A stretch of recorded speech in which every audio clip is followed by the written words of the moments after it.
जब आपका प्लांट में ना ऐसा देखिए दाने दाने गांठ बनने लगे और पत्ते सब मुड़ने लगे, हाँ, तो उस समय आप समझ लीजिए कि इसमें निमाटोड का आक्रमण हो गया है। तो मेरे ये प्लांट में ऐसे निमाटोड हो गया था। आपका इसका पहचान है, उसके रूट में देखेंगे दाने दाने सा गांठ बनने लगता है। और अगर आप प्लांट को फेंक रहे हैं, फेंक देना ही अच्छा है। अगर नहीं फेंक रहे हो तो उस जड़ को निकाल के बिल्कुल जला दीजिए या फेंक दीजिए, बहुत खतरनाक है।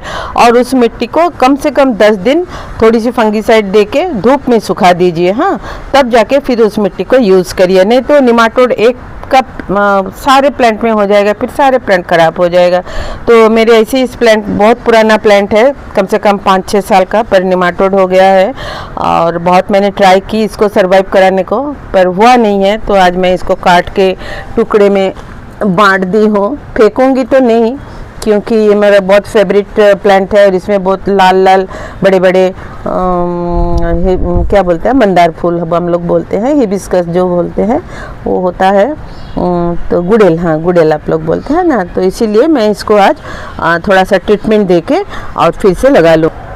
तो पहला जो काम है, मैं थोड़ी सी एलोवेरा लाई हूँ। मेरे बगीचे में हमेशा एलोवेरा रहता है। और देखिए जहाँ जहाँ आप काटे हैं ना, बाद में यहाँ पर फंगीसाइड लगा दीजिए, नहीं तो यहाँ से फिर सड़ने लगेगा। आज तो बारिश हो रहा है इसलिए मैं नहीं लगा रही हूँ, थोड़ी सी धूप आ जाए तो मैं यहाँ पर सारे फंगीसाइड लगा दूँगी। और उसके पहले प्रिकॉशन के लिए मैं ये एलोवेरा जेल लगा दूँगी, हाँ। और जहाँ से मैंने छीला है, ऊपर का जो कवर होता है उसको मैं निकाल दी हूँ और उसमें अच्छे से मैंने एलोवेरा लगा दूँगी।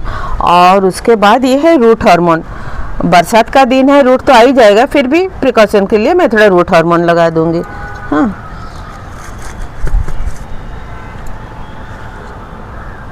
बस इस सारे में थोड़ा सा रूट हार्मोन लगा दूँगी।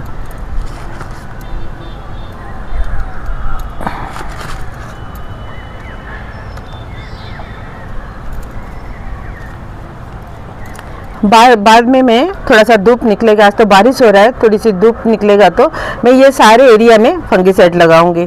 बस साफ फंगीसाइड ही अच्छा है, नहीं तो हल्दी लगा दीजिए, वो भी चलेगा, कोई बात नहीं। और बस ऐसे रूट हार्मोन लगा के, और मैं तो ये मिट्टी प्रिपेयर रखती हूँ। इसमें दूसरी प्लांट थी, अभी मर गई, तो ये प्लांट है, ये टॉब है। और ये कंटेनर में मैं बस थोड़ी सी, इसमें सब कुछ है, मतलब वर्मी कंपोस्ट 25% करके वर्मी कंपोस्ट, और नीम की खली और सरसों की खली और थोड़ी सी हॉर्न मिल, ये सब दिया हुआ है इसमें। तो मुझे और कुछ देना ज़रूरी नहीं है, क्योंकि अभी तो बारिश में सब कुछ मिल ही जाता है न्यूट्रिशन। बस इसको मुझे लगा देना है। पहले इसके बड़े बड़े पत्ते को निकाल दूंगी, ताकि जो छोटे पत्ते हैं वो फ्रेश है और वो निकल के आए। ये तो सब कीड़े वीड़े लगे हैं इसमें ना, तो ये सब पत्ते मैं निकाल दूंगी इनका भी, क्योंकि नहीं तो सारा जो खाना ये पत्ते तो लाएंगे फिर खा भी लेंगे, हाँ, है ना। तो ये सब बड़े बड़े पत्तों को मैं सारे निकाल दूंगी, और निकालने के बाद फिर इसको प्लांट कर दूंगी। कम से कम 3 इंच तक प्लांट करिए, हाँ, 3 इंच तक मिट्टी के नीचे रखिए, ताकि उसमें रूट आने में सहायता हो, ठीक है। फिर मिट्टी को थोड़ा सा दबा दीजिए और ऐसे ही बस सारे को लगाइए, हाँ। जब भी आप पत्ते को, पुराने पत्ते को निकालेंगे ना, तो सारे पत्ते मत निकालिए, हाँ, किंतु यही तो उनका किचन होता है ना, जिसको बोलते हैं पाकशाला। तो थोड़े से तो खाना वो बनाएंगे ना।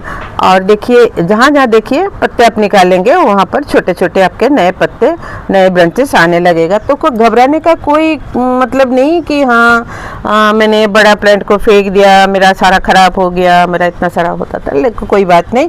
देखिए मेरा एक ही प्लांट था, अब मुझे मिल रहा है 5, एक से मैंने 6 बना दी हूँ, हाँ। अब 6 प्लांट होगा तो सारे में जब फूल आने लगेंगे तो कितना अच्छा लगेगा ना। तो thank you for watching, I love you all.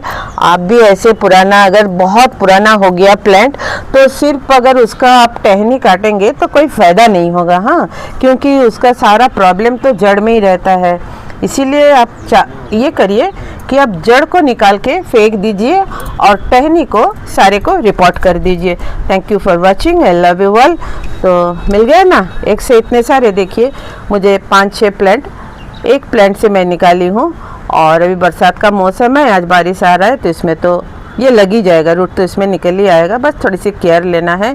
Thank you for watching, I love you all. अगर आपको इन्फॉर्मेटिव लगी हो प्लीज़ सब्सक्राइब करिए, लाइक करिए, ताकि मुझे थोड़ा इनकरेजमेंट मिले। और अगर आपको प्लांट के बारे में, मैं 10-12 साल से गार्डनिंग कर रही हूँ, अगर आपको कोई क्वेश्चंस है तो प्लीज़ मुझे कमेंट में बताइए। और अगर 5-6 लोग ऐसे क्वेश्चन मुझे करेंगे प्लांट के बारे में, गार्डनिंग के बारे में, तो मैं लाइव आके आपका सारे सवालों का जवाब दूंगी। I love you all.